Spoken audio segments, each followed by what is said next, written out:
Assalamualaikum warahmatullahi wabarakatuh. Perkenalkan, nama saya Adi Ibrahim Mursalin dengan nomor induk mahasiswa G1A1210443 dari program studi Pendidikan Kedokteran Fakultas Kedokteran dan Ilmu Kesehatan Universitas Jambi. Pada video kali ini, saya akan membahas tentang apa saja materi yang telah saya dapatkan selama satu semester berkuliah pada mata kuliah Pendidikan Agama Islam di Universitas Jambi. Selama satu semester berkuliah, atau dalam 16 pertemuan ini, saya telah mendapatkan banyak sekali materi, baik itu melalui program Studium General, penugasan video-video kampanye, maupun dari pemilihan materi oleh dosen dalam Zoom. Nah, pada video kali ini, saya akan memaparkan semua materi yang telah saya dapatkan selama satu semester ini. Pada Studium General pertama, yang diadakan pada 4 September 2021, yang menjadi pembuka dari rangkaian pengajaran pendidikan agama Islam di Universitas Jambi, saya mendapatkan materi tentang konsep moderat dalam beragama.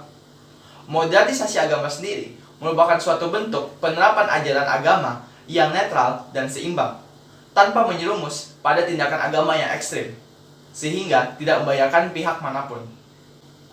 Pada Studium General pertama ini pula, saya mengetahui jika norma agama memiliki dampak yang sangat kuat terhadap kehidupan berbangsa dan bernegara, di mana kehidupan berbangsa dan bernegara kita harus dibingkai dalam suatu konsep atau norma keagamaan. Dalam konsensus yang ditinggalkan oleh bapak pendiri kita atau founding father kita, tidak mengasingkan atau tidak meninggalkan norma-norma agama. Malah, nilai-nilai kebangsaan kita itu mengambil spirit atau mendapatkan spirit dari norma-norma agama.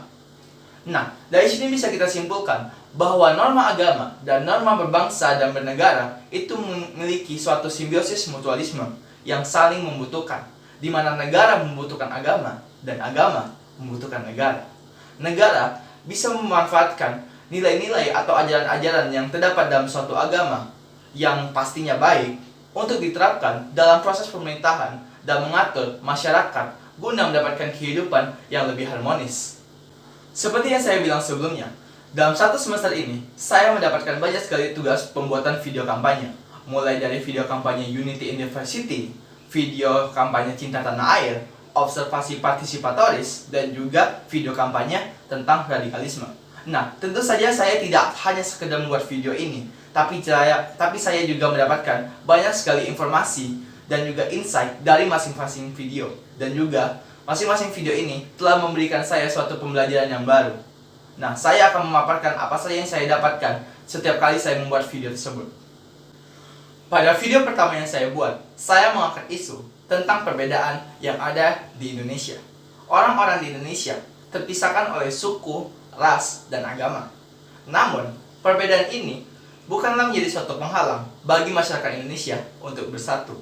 Malah, perbedaan ini menjadi sesuatu kekuatan tersendiri agar kita bisa menjunjung tinggi suatu kesatuan.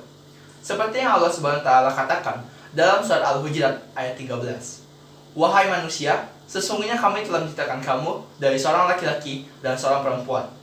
Kami menciptakan kamu bersuku-suku dan berbangsa-bangsa agar kamu dapat mengenal. Nah, dari ayat ini bisa kita tarik kesimpulan bahwa Allah Subhanahu wa taala telah menciptakan manusia dari laki-laki dan perempuan dari suatu perbedaan, baik itu suku, ras, agama. Namun, manusia tidak boleh memandang suatu perbedaan ini dengan serius. Perbedaan ini bukanlah suatu penghalang bagi kita untuk bersatu.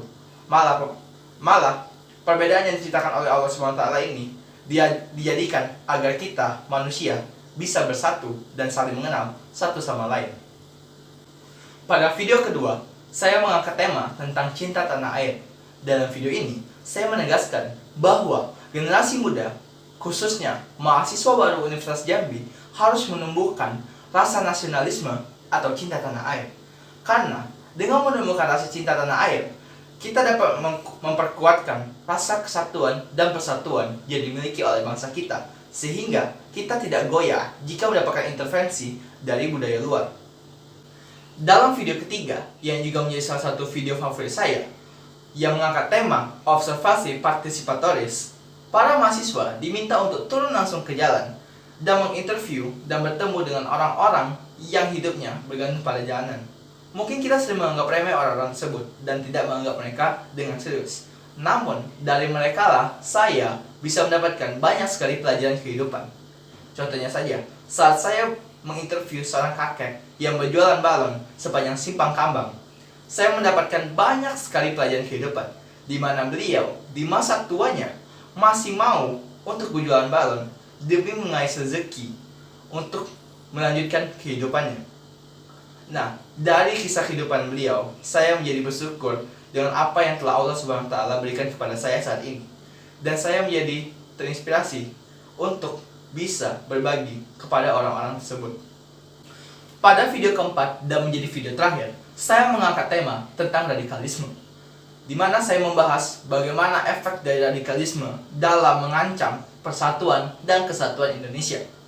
Radikalisme menjadi akar dari tindakan terorisme yang dapat mengganggu persatuan dan kesatuan dan juga mengganggu kedamaian masyarakat Indonesia. Radikalisme memiliki banyak sekali faktor, baik itu faktor ekonomi, sosial, namun salah satu faktor yang paling kuat adalah suatu pemahaman yang radikal pada suatu ideologi. Nah, dalam video ini saya menarik keterkaitan antara radikalisme dan terorisme, di mana radikalisme menjadi suatu akar dari terorisme. Saya juga menekankan bahwa tidak ada agama manapun di dunia ini yang mengajarkan kekerasan. Jadi, kita tidak boleh mengkreditkan suatu agama atau menghubungkan suatu agama dengan suatu tindakan terorisme dan radikalisme.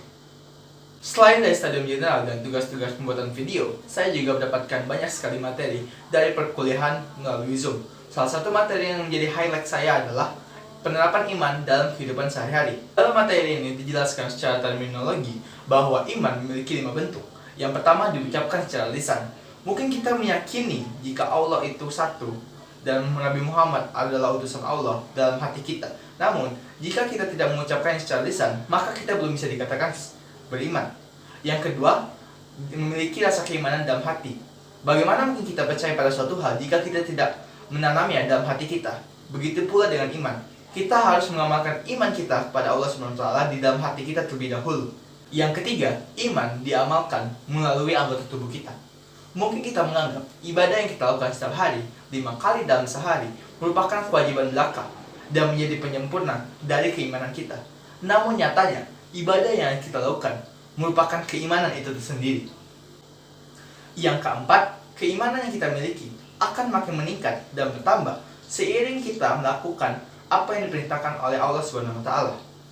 Dan yang kelima, jika keimanan bisa ditingkatkan, maka keimanan bisa pula dikurangi atau menurun jika kita melakukan tindakan maksiat dan melanggar perintah dari Allah Subhanahu wa taala. Demikianlah pemaparan saya tentang materi apa saja yang telah saya dapatkan selama perkuliahan pendidikan agama Islam 1 semester ini. Mohon maaf apabila ada kesalahan dalam pembuatan video ini. Saya akhiri. Wassalamualaikum warahmatullahi wabarakatuh.